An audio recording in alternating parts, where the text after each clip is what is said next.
My name is Linda Sorkin Eisenberg. My name is Linda Sorkin Eisenberg, and I grew up in Chicago. And I have a true story to read that is something I'll never forget. So, it's called Lost Innocence. Am I on? No.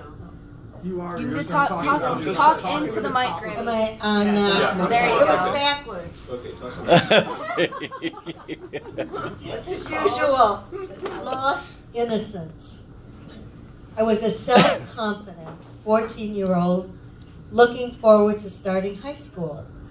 I believed this would be an exciting and new adventure, an opportunity that would change my life. It did, but not in the way I thought it or hoped it would be. Amundsen was one of the toughest schools in the city. They had a reputation of being anti-Semitic. My grade school, Jameson, was predominantly Jewish. We had hoped that the new situation when entering high school would not be a problem. The students who attended Jameson led a sheltered life. We had never been exposed to gangs, although we had heard of them, but we didn't know anyone that was in a gang. Our class was thrown into a threatening situation. We were worried, very. The high school students in Amundsen, where we attended, were mostly Greek and Swedish. The rumor was that many of the students thought the Jewish people had horns. That's what they grew up thinking and believing. Our entire class had 2 strikes against us. We were not only freshmen, but we were all Jewish. It didn't take long.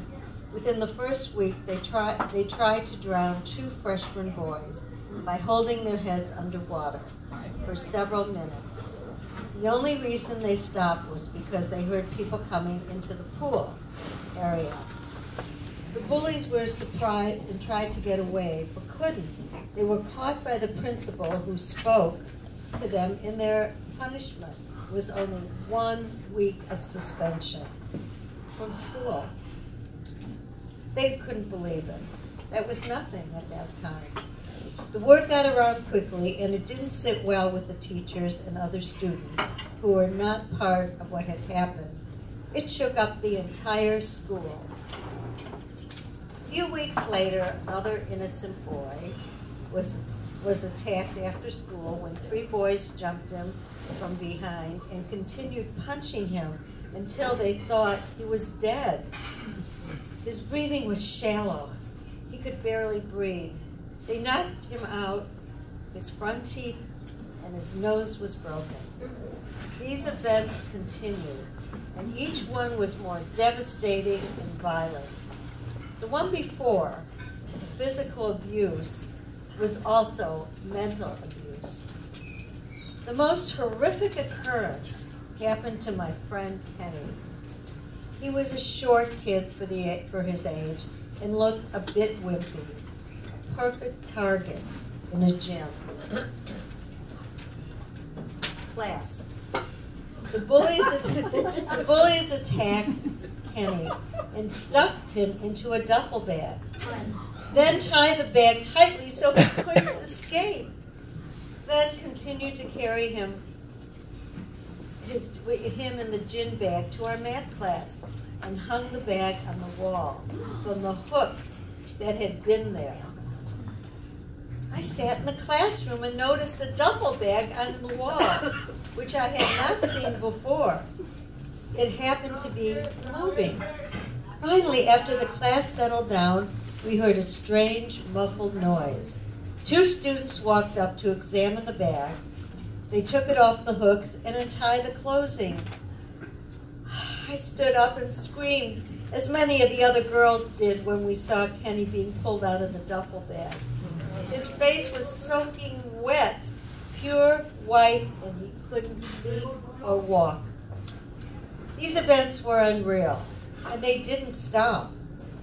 It didn't take long for the girls to begin attacking other girls. These girls looked like they came from another planet. They wore scarves on their head that were tied around their chin, long black skirts with a slit up the back, black nylons with a straight seam, and black flats.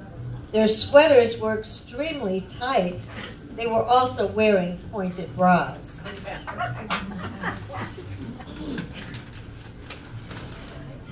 One day, I foolishly decided to go to the school store called Vikings. During my lunch period, I was feeling confident, but I was a little nervous and I asked for a Coke, paid for it, and sat down on a stool.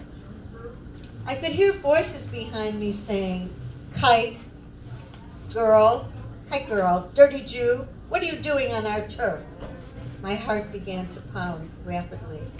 I turned around while my adrenaline was rushing. I tried to appear calm. I felt my throat closing and my body trembling. One of the girls shoved me and my Coke spilled all over me and on the floor. Voices from everywhere kept saying, look how you dirtied our place. You are not wanted here. I felt paralyzed. I didn't know what to do. It was really an awful experience. All I could do was leave the store. The owner was nowhere in sight. As I opened the door and tried to leave, two girls began pulling my hair and poking and scratching me with their long nails. I felt trapped.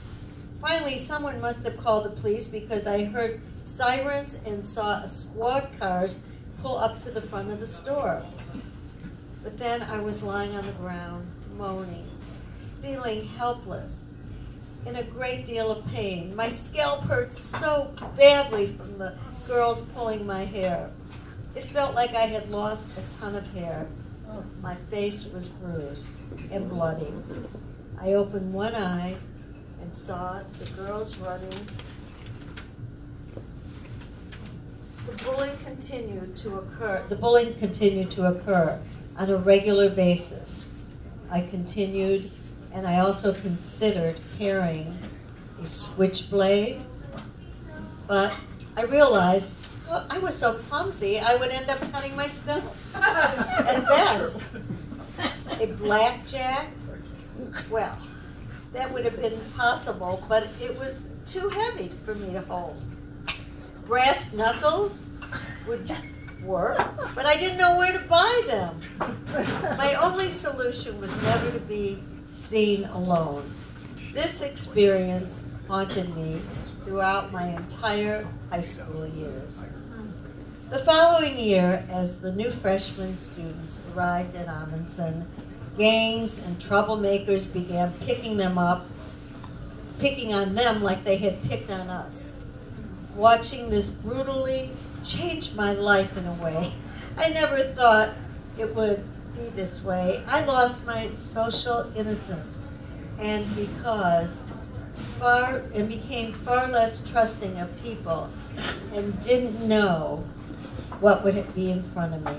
It took me a long time to trust people again. And now I feel safe with them.